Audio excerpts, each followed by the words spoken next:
Oye, vamos a partir en honor al tiempo y entiendo al fútbol, para los que les gusta.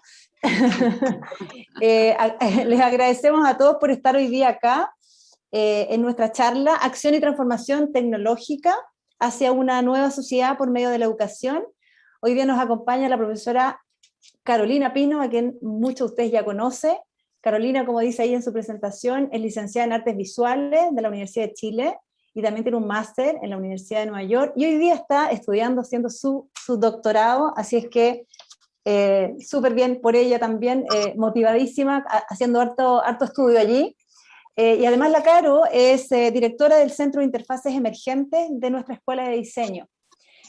Algo que destacar que me encanta de la Caro es que su trabajo como artista y educadora aborda la tecnología digital desde una perspectiva crítica en el uso de materiales reciclados, en el uso de la tecnología electrónica, creativa, en fin, ¿no? Carolina está haciendo clases hoy día en pregrado y en posgrado, tremenda profesora, se gana casi todos los premios, así es que hoy día vamos a tener una tremenda charla acá. La razón de esta charla tiene un objetivo. Nosotros como escuela estamos convencidos de que la inteligencia artificial cumple con un rol fundamental hoy día en el nuevo modelo educativo. Y en esta transformación educativa también creemos que no solo se trata de software, de tecnología, sino que se trata de niños y de jóvenes que están creciendo y evolucionando. Y en ese sentido nos hemos preguntado los profesores que hoy día participamos en la escuela, qué estamos haciendo o cómo nos estamos preparando para acompañarlos en este viaje donde este sistema educativo hoy se ha visto impactado profundamente por la contingencia y la nueva era digital que todos sabemos llegó para quedarse, ¿no? Y nos ha presentado retos, ¿no? Hoy día tenemos retos y tenemos también aprendizaje. Una de las cosas que hemos hablado mucho con los profesores es que el inmenso poder de la tecnología hoy día nos permite cerrar brechas, fronteras básicamente, pero abrir brechas, ¿no? Estas brechas de desigualdad que hoy día ocurren en el sistema educativo, sobre todo en los sistemas donde está la educación media, técnica, profesional, por ejemplo. Y nosotros como escuela nos hemos puesto el propósito de aportar en ese ajuste de brechas. Ya les vamos a contar más adelante en otras charlas posterior cuál es el proyecto en educación tecnológica que estamos abordando, pero ese es un poco el objetivo que tiene, ¿no? Y otro de los retos que también hemos visualizado tiene que ver con los líderes, el valor que los líderes tienen para mantener y continuar este servicio educativo en el fondo, abordando los nuevos entornos digitales y estos ambientes inmersivos que hoy día obligan o nos están llevando hacia la capacitación de nuestros docentes en adquirir herramientas tecnológicas. Y ahí tenemos una gran tarea de la cual tenemos que hacernos cargo. A nosotros como universidad también nos toca hacernos cargo de las nuevas metodologías de aprendizaje cuando no podemos hacer diseño a través de clases presenciales. Y eso significan desafíos y retos que tenemos que ser capaces de enfrentar. Y el último punto, antes de darle el pase a la Caro, es que también creemos que hay una nueva capacidad de aprender y de desaprender para reimaginar una nueva educación. Y en esta nueva educación hemos creado este ciclo de charlas que, por cierto, están todos invitados, vamos a avisarles con tiempo.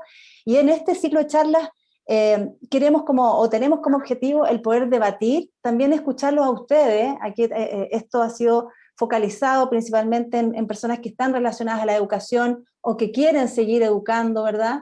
En este trabajo que es muy bonito, pero que también amerita y requiere que nos subamos a este nuevo tren tecnológico. Entonces queremos en estas charlas generar el debate, generar la divergencia, lograr consensos, pero lo más importante es que queremos avanzar en materia de educación. Y avanzar en materia de educación también significa tomar compromisos y como escuela también tomar estos desafíos y aportar con esta transferencia de conocimiento en virtud de esta nueva tecnología que llegó, ¿no es cierto?, en esta era digital.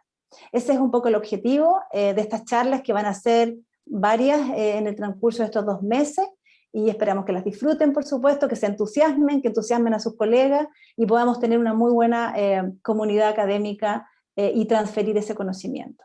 Así que ahora, sin quitarles más tiempo, quiero dejar con ustedes a Carolina Pino para que nos hable de su presentación y, por supuesto, cualquier duda y consultas que tengan las van alojando en el chat y luego vamos a ir resolviéndolas, por supuesto, al final de la charla. Así que, Caro, por favor, adelante. Muchas gracias. Gracias, Pati. Muchas gracias a los asistentes y a las asistentes hoy día. Sé que se compite con muchas otras charlas y muchos otros Zooms, y también la fatiga ya de ir a un Zoom, así que les agradezco de nuevo por haber venido hoy día. Como dice Pati, ¿cierto? Todo esto tiene que ver también con un nuevo paradigma que hoy día enfrentamos, que se llama pandemia. Esperamos que no dure mucho más, pero obviamente se abre un espacio, dado a este contexto, ¿cierto?, en donde tenemos que igual seguir mirando cómo vamos a poder, en el fondo, educar en esto de las tecnologías. Voy a achicar un poquito la pantalla de los asistentes, así que no los voy a estar mirando, pero estoy pensando en ustedes. Un poco el contexto tiene que ver con este centro de interfase emergente, que es este espacio de exploración, conocimiento, experimentación y democratización de las tecnologías. A nosotros nos interesa que a través de la educación podamos fomentar el uso de las tecnologías en la sociedad, en el individuo, y abarcar todo eso que rodea a las personas. Por lo tanto, la idea del centro de interfase siempre tiene que ver mucho con la comunidad, con la sociedad, y por lo tanto, en ese contexto, esta charla se llama Acción y Transformación Tecnológica hacia una nueva sociedad por medio de la educación.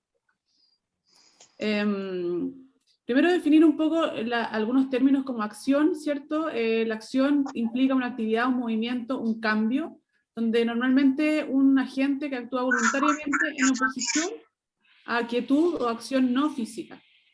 Esta idea de acción se arma un poco desde mi estudio de pregrado, ¿cierto?, en la Universidad de Chile, en arte, en donde la idea siempre era estar como exponiéndose al material, por medio de diversas acciones, ¿cierto?, por medio de la acción en general. Uno tenía acceso a poder soldar, poder ocupar herramientas, ¿cierto?, en estos talleres gigantes en donde uno tenía acceso a diferentes materiales y a diferentes máquinas que también en ese momento era lo último, ¿cierto? Donde uno podía también cortar, bueno, etcétera, ¿cierto? Cortar, rasgar, soldar, pulir. Y bueno, yo ahí aprendí mucho a usar estas máquinas para poder generar objetos y materiales que pudieran servirme para poder, bueno, concretar un poco estas ideas que uno tiene en un objeto de arte, que uno pudiera transformar y pudiera transmutar una cosa en otra cosa.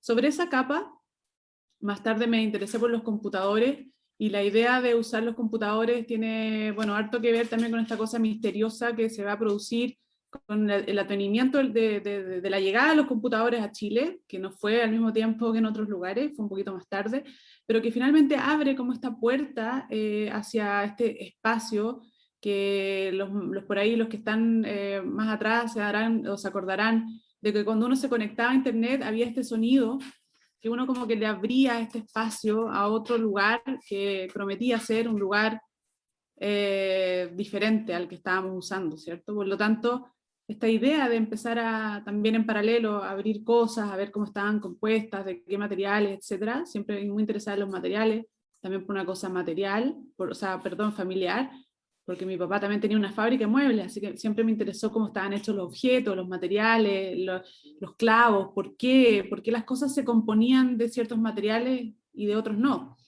Entonces finalmente decidí ir a estudiar a Estados Unidos, ¿cierto?, en este lugar, en donde la directora también era una mujer, Red Burns, y ella finalmente igual es una persona que abre este espacio, también se le llama la madrina de Silicon Valley, porque básicamente ella abre como este espacio en una escuela que no era específicamente de telecomunicaciones, eso no existía, y dirigió por casi 30 años esta escuela, en donde abre este espacio a los computines y los giros sin tornillo, que devienen de un montón de otras disciplinas, que son muy variadas, no solamente artistas. Entonces en ese lugar yo me empiezo a mezclar con mucha gente que viene de otras disciplinas. Lo que más me impactó de este lugar es que Red siempre hablaba de personas y no técnicos. Entonces mientras unos compañeros como de, no sé, un ingeniero de Sony, literal, finalmente el énfasis siempre está puesto en la aplicación y que sea una aplicación humana y que haya una interacción humana. Se hace mucho énfasis en eso. En este lugar, bueno, yo me encuentro también con el tema de las tecnologías asistivas, con también el uso mucho de materiales análogos, también con compartir con gente que venía de otras disciplinas, lo cual también entiendo que es muy importante para lo que viene después. Uno finalmente va a estudiar y siempre va de alguna manera pensar en cómo va a transferir este conocimiento. Por lo tanto, todo lo que pasaba ahí, que tenía mucho que ver con el juego y la experimentación, es algo que a mí me abrió un lugar en mi cabeza, que yo venía de un lugar también muy formal y académico como es la Universidad de Chile, en donde, por ejemplo, el material no se pintaba, por poner un ejemplo súper concreto. Y en este lugar, en cambio, había total libertad. O sea, yo también trabajé con performance, por ejemplo, hice performance, algo que yo jamás en la vida me habría imaginado, y me expuse a cosas que jamás me habría expuesto en Chile, tal vez, o no me expuse en general antes de ir a este lugar. Algunos de los antecedentes en educación tienen que ver también con una historia que yo también le estoy dando a este relato, ¿cierto? Un giro o un enfoque desde el constructivismo. En este contexto, bueno, está Rousseau, que parte con esta idea de desarrollar al inventor interior que tienen los niños. La idea era poder siempre generar, que uno genera su propia realidad y que en el fondo todas estas personas que están aquí expuestas en esta lámina, como Pestalozzi, tienen también, consideran, ¿cierto?, que el ser humano a través de la observación, o el niño a través de la observación, puede producir sus propios aprendizajes. Entonces esta idea que va a desarrollar más adelante, esto es como una especie de timeline, ¿cierto?, en el tiempo, Federico Frebel, también tiene que ver mucho con la observación, cómo esta metáfora, en el fondo él lleva la metáfora del kindergarten, que es este lugar donde uno también puede hacer florecer una flor, por medio de su propio aprendizaje y de finalmente darse cuenta cómo uno va creciendo en el tiempo por medio de este cambio, esta transformación que produce el aprendizaje. Luego viene la conocida María Montessori, ¿cierto?, en donde también fue muy controversial, porque también ella innovó mucho en la educación, generó estos lugares en donde también uno podía elegir lo que aprender, apoyada también, bueno, más tarde por John Dewey, que también, bueno, hay un colegio en Chile que se dedica mucho o sea, que sigue sus pasos, ¿cierto?, donde la experiencia ocurre, dice él, continuamente, porque la interacción de las criaturas vivientes y las condiciones en que está rodeada implica el mismo proceso en la vida, por lo tanto se replica de alguna manera esta experiencia en la sala de clase. Y más tarde alguien que me gusta mucho, que es Jean Piaget, dice que uno entiende cuando inventa. Por lo tanto, todos los que van a aprender algo muy difícil, lo pueden aprender si se interesan por eso. Nosotros como guías o profesores, tenemos que generar ese espíritu, esa curiosidad, abrir esa curiosidad hacia un entendimiento. Entonces podremos enseñar lo que queramos si tenemos a la persona disponible o dispuesta a aprender. Y luego, bueno, Seymour Papert, que es súper conocido porque él inventa este lenguaje, conoció también Scratch, en donde los niños aprenden a programar de manera visual, y también él, bueno, es el pionero, ¿cierto?, de este lenguaje Logo, en donde también abre este espacio para aprender máquinas, ¿cierto?, programación, y bueno, nos abre hasta hacia este mundo computacional. Entonces, en esta idea del constructivismo me interesan estos 4 puntos, en donde la idea es crear un entorno virtual creativo y capaz de soportar herramientas y materiales. También la estimulación del compromiso activo de los integrantes de la sala, ¿cierto?, que tiene que ver mucho con cómo uno va generando esta estimulación. Y la comunicación efectiva entre el alumno y el docente. Esto es muy importante y lo voy a trabajar o lo voy a ver un poquito más adelante. Y el último punto es la posibilidad de realizar actividades colaborativas. Esto también es muy importante y lo vamos a ir viendo. Pero esta frase quiero detenerme, ¿cierto? Entendemos cuando inventamos. Entonces, para explicar un poco lo que yo por lo menos enseño, ¿cierto?, que es electrónica, pero es una excusa igual para enseñar un montón de otras cosas, porque también es como el core de lo que yo enseño, pero también hay un aprendizaje lateral que yo diría que es mucho más importante que la excusa de la que les estoy comentando. Por lo tanto, en este sentido, ¿cierto?, cuando uno inventa, aprende, los alumnos siempre van a tomar como de alguna manera cápsulas de aprendizaje súper hieráticas, súper estáticas, como 1 más 1 es 2. Y luego de aprender esa cosa súper estática, ellos pueden deconstruir y pueden tomar esa especie de cápsulas para ellos crear su propia manera de aprender. Y entonces inventan. Por ejemplo, en esta lámina se muestra un sensor, que es del porte de una almohada de dormir, ¿cierto?, en donde es un sensor touch hecho de paños de cocina, que son esos con hoyitos de colores amarillo y naranjo, y al medio, ¿cierto?, una lámina, un film de aluminio que va a básicamente hacer que se toquen o no se toquen las 2 placas con hoyitos. Por lo tanto, un sensor touch como bien gigante, que un grupo de alumnos y alumnas crearon para poder hacer como esta especie de almohada que prendía la luz o escuchar la música, algo así. Lo importante es entender acá que cómo el alumno se hace cargo de esa cosa súper, en el fondo, que es como súper árida igual, pero que la deconstruye y la lleva, la desplaza hacia otro objeto. En este caso, por ejemplo, también se ve el cambio de color de una pintura, ¿cierto? Que es sensible a los voltajes, y se va a ver que cambia de color en relación a cuán más o cuán menos voltaje se vaya a aplicar en la misma pintura, que es pintura conductiva. ¿Ya? Por lo tanto, acá también es un ejemplo de un ejercicio. Solo quiero mostrar que no es la aplicación que uno vería normalmente en estas líneas de trabajo, porque el alumno siempre va a tomar lo que aprende para llevarlo a otra cosa. Y en ese ejercicio se van a ver muchos ejercicios bien interesantes y bien entretenidos. Ya, por ejemplo, este es un sensor de CO2, de dióxido de carbono, que los alumnos construyen a partir de puras piezas en desuso. Se ve ahí una impresora, un carril de impresora, se ve un tubo de aspiradora, se ve arriba esta especie de bolsa que se va a inflar según el CO2 que capte, y bueno, ellos lo pusieron en un paradero de buses, y en ese lugar, como que esta especie de monstruo, ameba, no sé cómo llamarle, lo pusieron en este lugar para que finalmente, de manera visual, la gente pudiera comprender que el carbono se va a ir acumulando en este sensor, ¿cierto? Que ellos le dieron de alguna manera otra forma. Ya no es el sensor que viene de fábrica, ¿cierto? El sensor se inventa. Luego, en este caso, bueno, al medio se ve también un guante que va a emitir sonido. Es un ejercicio que se hace muy básico al principio, que es para entender un poco cómo hay materiales conductivos, la naturaleza, etc. Y este es un ejercicio muy básico y sencillo, se ve súper tech, pero es mucho más sencillo de lo que se ve. Y básicamente es poder tocar con las manos los materiales conductivos y poder escuchar un sonido a partir de esa acción que es tocar. Y según más fuerte o menos fuerte el sonido, es más conductivo o menos conductivo el material. Y este otro ejemplo, en donde los alumnos también toman una máquina de escribir y la conectan al computador, entonces era para tercera edad. La idea era que la máquina de escribir entonces mostrara en la pantalla cómo uno podía escribir, y también en un mail con una máquina de escribir. Ya era un proyecto para un poco también involucrar a la tercera edad. Esto fue antes de la pandemia, pero estábamos pensando ya en cómo también siempre incluir, siempre, ¿cierto?, abrazar a otras personas que están como en espacios más mínimos o menos interesantes o menos interesados en poder meterla en esta idea de la tecnología. Ya un poco lo que explicaba al principio, que es nuestra misión también, de poder democratizar estas tecnologías.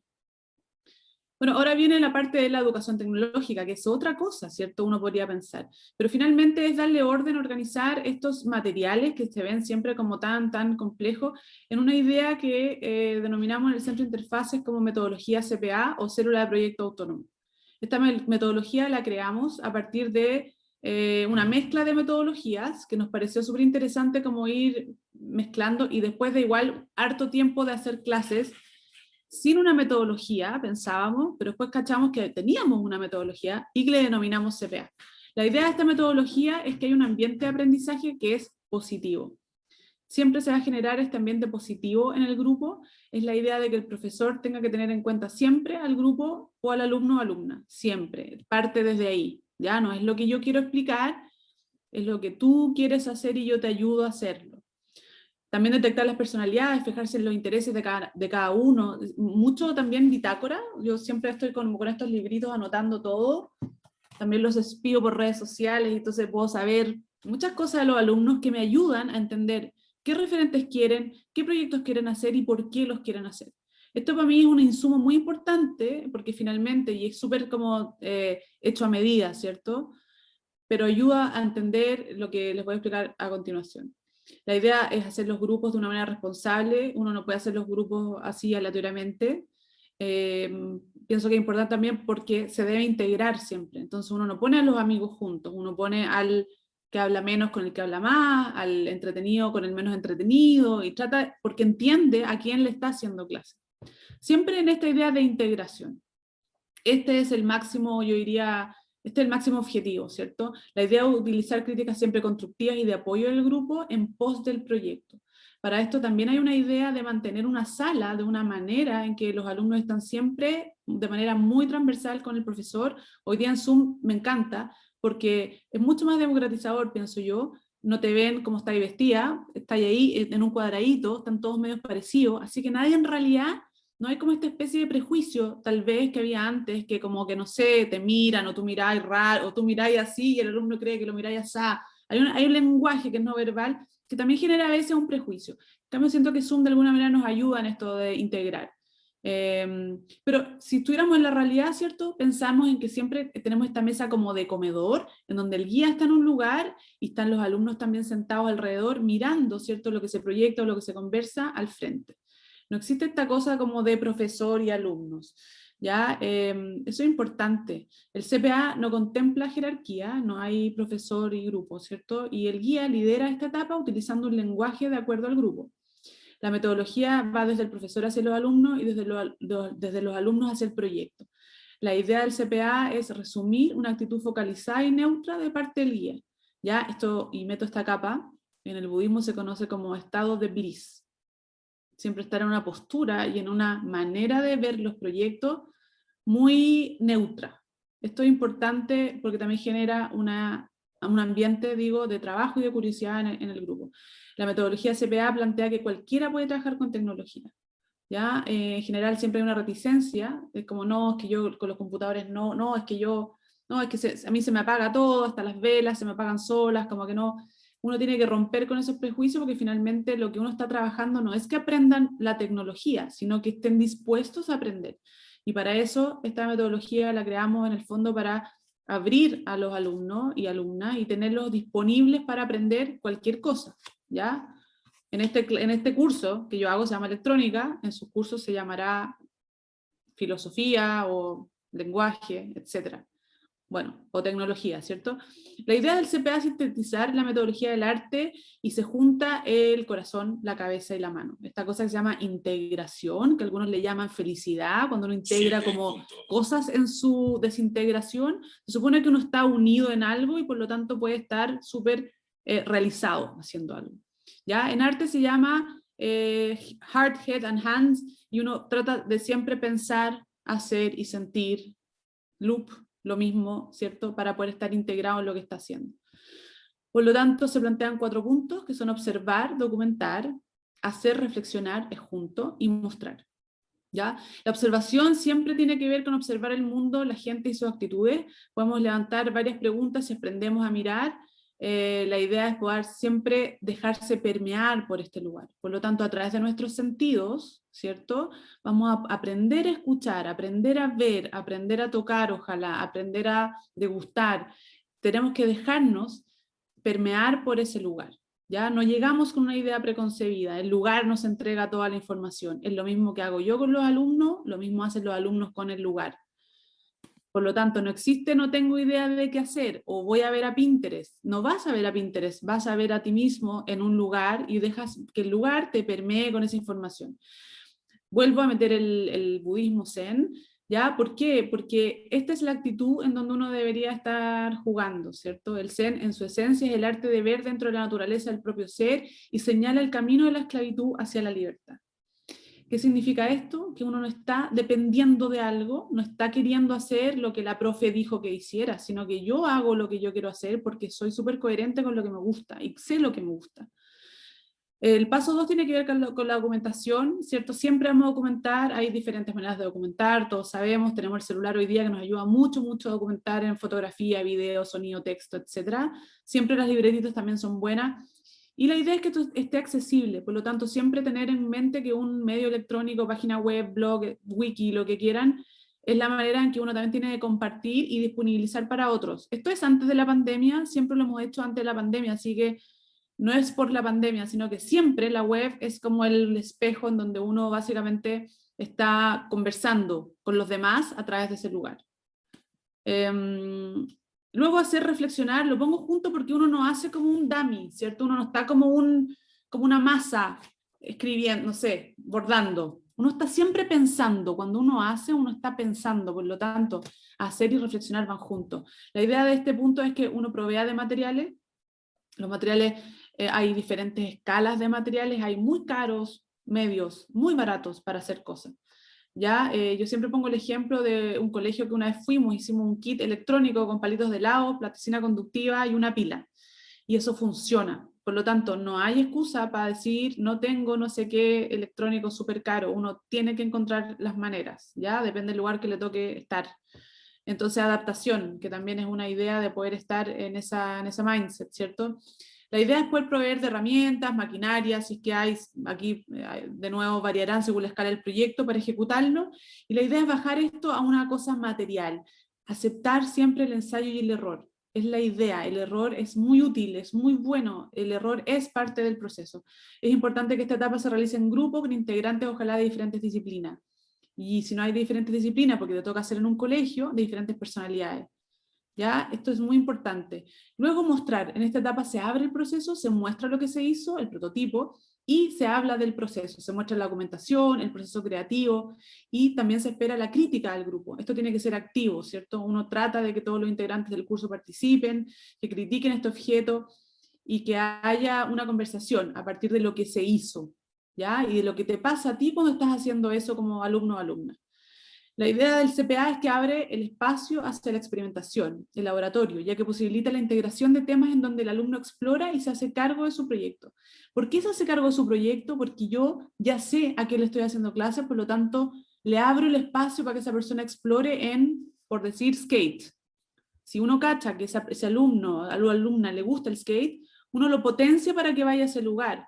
¿Ya? De nuevo, tiene que ver también con las excusas que uno tiene que hacer. Ejemplo, mi clase es de lenguaje, por lo tanto yo tengo que enseñar tal cosa del lenguaje, pero yo uso la excusa del skate para que él aprenda el lenguaje, por lo tanto lo hago hacerse cargo de su proyecto, porque él elige lo que le gusta.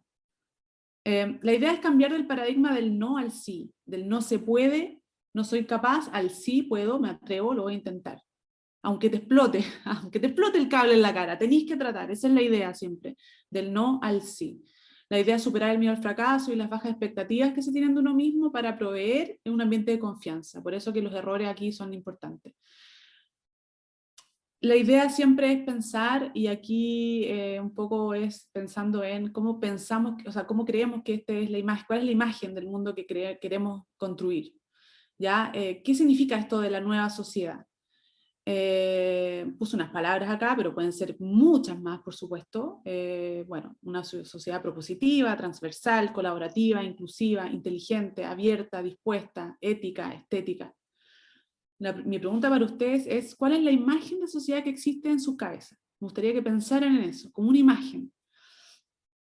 Tenemos que tener esta imagen considerando que hoy día la sociedad está en constante cambio, hay muchas crisis, sabemos, ¿cierto? Sociales, económicas, políticas, etc. Hay que abrir el espacio a la diversidad. Por lo tanto, de nuevo, ¿cuál es la imagen de sociedad que existe en tu cabeza? Quiero que piensen en eso. Les cuento un poco lo que está el centro de interfaces hoy día. El centro de interfaces, ya el año pasado armamos estos grupos para hacer ventiladores, en un principio quisimos hacer, pero nos dimos cuenta que había un espacio para hacer piezas para ventiladores, para recuperar los ventiladores que estaban en desuso, las piezas que se rompían, así que ahora estamos colaborando con profesionales y amateurs, estamos instalados en La Posta haciendo estas piezas para ventiladores, estamos ahí ya a principios de este año, nos ganamos un fondo, estamos muy contentos porque la verdad hemos habilitado varios ventiladores y repuesto varias piezas, que de otra manera sería mucho más largo. Aquí se hacen piezas a demanda. Ahí estamos con gente de la Posta Central, estamos con la ex Posta Central, que ahora se llama Hospital de Urgencia, generando estas piezas, armando esta primera estación de fabricación 3D a demanda. La idea es abrir otro punto en otro hospital, estamos trabajando también para hacer eso. Y en paralelo también estamos realizando kits educativos para comunidades en el humedal de Tolten, en la Araucanía, para que ellos puedan también medir la propia calidad del agua que está pasando, digamos, en ese humedal. Lo estamos desarrollando en un curso, el proyecto sigue después del curso, por lo tanto ahí los alumnos que quieran seguir van a poder como ir al lugar y probar y enseñar, etc. Ahí está el humedal de Tolten. Y la idea siempre es generar comunidad, ¿ya? Quiero compartir esta imagen, es la imagen que a mí hoy día, si yo pienso en mi sociedad ideal, ¿cuál es mi sociedad de cambio? Para mí este cuadro, que es de Mark Rothko. Me encanta Rothko, pero sobre todo este cuadro porque él tiene una serie, bueno, tiene muchas pinturas, pero él trabajó siempre con la idea también de meditación y de variabilidad en los colores. Esta variabilidad en los colores tenía que ver también con entender la variabilidad de las emociones del ser humano.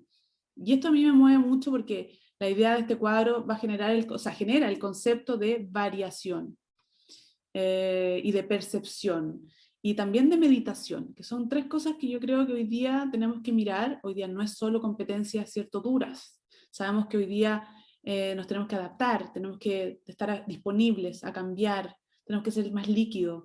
Entonces, este es un poco el resumen visual de como mi imagen ideal de sociedad, y creo que Mark Rothko siempre está sintetizando esa idea.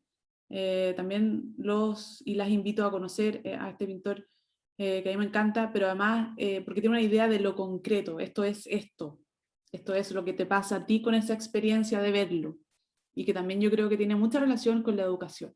La educación es una experiencia, no tenemos que darla por sentada jamás, y también tiene que ver con nosotros mismos como educadores, dejarnos permear por los alumnos y alumnas, y también entender a quién le estamos haciendo clase.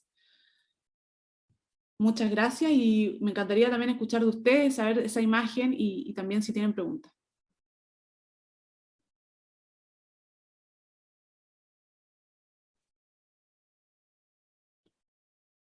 Hola, ¿están ahí? Hola Carolina, ¿cómo estás? Hola, ¿qué tal? No sé si se escucha mucho ruido de fondo, pero bueno, ¿No? vamos a tratar de hacer lo posible. En un momento mencionaste en la instancia del aula el disponer alumnos aleatoriamente. ¿Cuál sería la importancia o la relación de disponer alumnos aleatoriamente dentro de una sala de clases con los equipos multidisciplinarios para elaborar un proyecto? O sea, cuando yo dije de grupo, o sea, los grupos es la idea que no sean aleatorios. Tal vez Perfecto. ahí, que no sean aleatorios, que uno también como que dispone a los grupos en relación al grupo que está estudiando, al grupo que tiene, uno ve que cómo los puede juntar, cómo los puede unir, para que sean ojalá los grupos muy diversos. Claro, exacto, a eso me refería, que en un equipo multidisciplinario hay diferentes habilidades y bueno, inteligencia. Sí. ¿Cuál era la relación entre disponer estos alumnos con diferentes capacidades y un equipo multidisciplinario ya profesional para la elaboración de un proyecto tecnológico? Ah, en un ambiente más profesional. Claro. Mira, porque se enriquece mucho la discusión, los puntos de vista son muy variados, y también amplían mucho el cómo uno también busca una solución. Entonces una solución nunca está dada porque uno la propone, sino que es una construcción colectiva. Uno va construyendo de manera colectiva esas soluciones, y obviamente cuando tenía puro ingeniero, la construcción va desde lo técnico. Cuando tenía puro artistas, tal vez va desde a lo mejor más filosófico, y así. En cambio, cuando tenéis gente mezclada, muy bonito porque van pasando, es una pintura, esto es una pintura, y van pasando capas y capas, y de repente tenéis algo. Cuando uno tiene algo, hay cachado esa frase, cuando apareció. Y eso es también aplicado a los proyectos, por lo tanto creo que es importante ahí mezclar siempre capacidades, porque uno va comunitariamente creando. Y eso es muy Claro, bonito. además los procesos de innovación emergen a partir justamente de la multidisciplinariedad, en Claro. conocimiento, en formación, yo creo que eso es muy importante. Claro, mira, Antonio Figueroa dice, muy interesante, me parece muy pertinente en la línea ABP, aprendizaje basado en proyectos, sobre lo cual creo falta mucha experiencia docente. ¿Han tenido alguna experiencia escolar? Esa es la pregunta de Antonio. Sí, Antonio, gracias por la pregunta. Hemos hecho varios talleres, sobre todo en colegios como más vulnerables, en Peñarolén, siempre con esta idea de expandir, democratizar, ¿cierto? Transferir el conocimiento. Y es verdad, harta reticencia de parte de los profesores y profesoras. Como que se supone que uno sabe lo que sabe y ya lo sabe, fin. Y ese yo diría que yo creo que es el lugar más, como más estático para poder trabajar, porque ellos en general ya como que no se abren a aprender. Y yo diría que ese es un súper error, y por eso es más difícil trabajar con profesor y profesora. Y con alumnos directamente y alumnas también hemos trabajado, y hemos hecho talleres, siempre estamos en algo en realidad. Hemos tenido harto trabajo con colegios, pero sobre todo yo diría con profesor y profesora, más que con niños. Sí, y yo para complementar lo que dices, Caro, un poco comentarles que en la escuela de diseño, donde estamos todos, el aprendizaje basado en proyectos es parte del core, ¿verdad? Los alumnos trabajan con pensamiento creativo todo el rato, se define una contingencia, un ámbito de intervención, y sobre eso van haciendo. Y finalmente siempre hay un producto de salida que resuelve algún problema o en el fondo toma alguna oportunidad. En el fondo eso es parte de lo que se hace, y eso tiene mucho que ver con lo que les vamos a contar más adelante, seguramente en otra charla, sobre un proyecto en educación tecnológica que estamos pensando, y pensamiento de programación, que finaliza, se les entrega la tecnología, pero finaliza con un taller aplicado en ABP, ¿no es cierto? Esa es la idea, de manera de transferir esa metodología, y de manera que también esa metodología la puedan ir transfiriendo a su vez en los distintos colegios o en el fondo instituciones, ¿verdad?, donde se desempeña. ¿Tienen algún registro para ver?, dice acá Antonio. Sí, hay cosas en la web del Design Lab, lo pueden buscar, hay cosas, no sé si exactamente de eso que hicimos, pero Google tiene hartas cosas que a lo mejor se pueden encontrar. Yo igual les voy a dejar acá las redes del Centro Interfaces Emergentes por Instagram, y Interfaces, aquí está. Y también les dejo, hay un canal también que tenemos de YouTube, nos pueden buscar por Centro de Interfaz Emergente. A lo mejor Mario, que está por ahí, tiene el ejemplo de Antofagasta. Mario, no tienes nada por ahí, ¿no? No, lamentablemente no traje nada preparado. no estaba preparado. Está bien. No, pero sí, hicimos lo de Antofagasta. Sí. Sí, también hay cosas que hemos hecho como iniciativas en otros lugares, pero muchas gracias por los comentarios, y también, claro, veo gente que conozco hace mucho tiempo, Anita Crespo, que bueno, Anita Crespo hace mucho tiempo, yo creo que cuando partí haciendo clases, Anita Crespo creo que fue una de las primeras alumnas, y que también es profe, y también gente de región, de Coquimbo, muchas gracias por estar. Y también cambian mucho a lo mejor los paradigmas culturales en región, yo sé que es muy distinto. Nosotros también, bueno, con Mario Vergara, que también es profesor del Design Lab, hemos ido a hacer clase a Antofagasta, por ejemplo, y sí, hay una barrera cultural, yo diría, que es súper fuerte, y que la gente tiene más todavía barreras para aprender, barreras mentales, culturales, ¿cierto? Para disposición, más bien, para poder aprender tecnología. Y yo la entiendo también, porque obviamente uno se relaciona con el celular, pero no tiene idea cómo funciona, y bueno, tal vez no tiene tiempo para entenderlo, pero creo que también el mindset hay que darlo vuelta. Creo que es importante abrirse a aprender, o por lo menos a tener curiosidad. Mario tenía levantada la mano. Sí, no, complementando un poco lo que estaban diciendo Carolina y Patricia. Claro, nosotros efectivamente hicimos junto con Carolina una colaboración con un colegio en Antofagasta hace un par de años, donde en el fondo la entrada a estas problemáticas que venían, Carolina, claro, lo tomó del lado de donde que hace referencia en su charla. Yo particularmente estuve colaborando con todo lo que es fabricación, ¿cierto? Estuvimos viendo cómo aplicar tecnologías de bajo costo, entre comillas, a las aulas y a nivel, digamos, educacional de colegio, ¿cierto? Entonces, cómo lo visitábamos, de hecho, hice un par de clases ahí referentes a programación de estas maquinarias y la implementación de las mismas para digamos, suministrárselas al colegio. Lo interesante de Antofagasta es que tenía una mirada como bien local, que tiene referencia con la minería, ¿sí?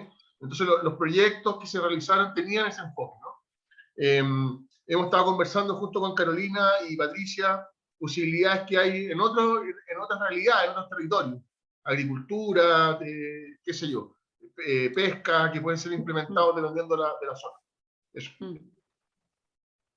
Súper. Natalia levantó la manito también. La Nata. Hola, buenas tardes. Hola. Mi nombre es Natalia, soy diseñadora, fui alumna de Patricia, soy alumna de Carolina ahora, y Y me gustaría hacer una pregunta, porque ahora yo estoy tratando de hablar más o menos desde la práctica sólida, y en el sentido de que tú hablaste, Caro, del sentido de la aula, de cómo la aula también nos integra y de cómo entregar una vivencia de la educación. Pero en el sentido también como entregando también una habitualidad un hábito de educar siempre. Ahora mi pregunta es sobre qué pasa cuando no tengo aula, cuando el aula es un momento en donde yo me junto con una serie de personas. Te contextualizo. Yo soy estoy ejecutando un rol de como facilitadora de elementos y estrategias para la educación, y me he dado cuenta con la experiencia que cuando tú le entregas a una persona el poder de educar, al final cambia su sentido como profesional y se amplían sus habilidades como profesional. Nosotros partimos ahora con pandemia. Con pandemia hubieron una serie de saberes que se masificaron de manera muy rápida. La curva fue muy, muy elevada, muy corta, en muy corto tiempo. Por ejemplo, el acceso a las aulas digitales y a todas estas instancias, Zoom, Meet, todas estas cosas. Pero también se quitaron estos momentos donde la gente se reunía y la gente de regiones se reunía. Y esto es muy importante lo que voy a hacer, porque me gusta mucho el trabajo con las regiones.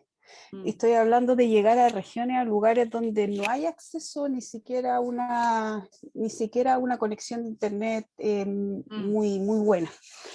Y en ese sentido, la entrega de los conocimientos por parte de los profesionales, traspasar ese momento de habitualidad, cuando no tengo un aula, pero sí tengo un soporte, un entorno digital, ¿qué tip me darías tú a mí como para entregar de manera más facilitadora, o qué harías tú para complementar esta situación de educación? Igual es súper interesante, porque yo creo que todos los que estamos educando nos hemos preguntado lo mismo: ¿cómo podemos sustituir? Y yo creo que desde ese lugar estamos mal. No podemos sustituir porque no es lo mismo. Entonces tenemos que, yo creo, mirar desde lo que tenemos hoy día, que es muy amplio y muy bacán. Yo creo que lo digital también, este espacio que tenemos la oportunidad hoy día de explorar, una oportunidad obligada, pero igual es un espacio para explorar. Y creo que no podemos. La otra vez estaba viendo que bueno, en teatro sí que está la embarrada, porque estudiar movimiento corporal sí que es difícil por Zoom, ¿ya? O sea, entendamos que hay carreras que sí que lo están pasando mucho más mal. Pero bueno, veía a un alumno que hizo un proyecto muy bonito, que era usando todas las cosas que usamos en la pantalla, Google Maps, Zoom. Contaba una historia preciosa de cómo había sido la pandemia, mostrando puras ventanas que se abrían. Súper bonito el trabajo. Sí. Y yo pensaba, en realidad, qué inteligente, porque no es tratar de buscar una manera de sustituir, sino que es usar lo que uno tiene desde ese lugar que lo tiene. Entonces esto igual es nuevo.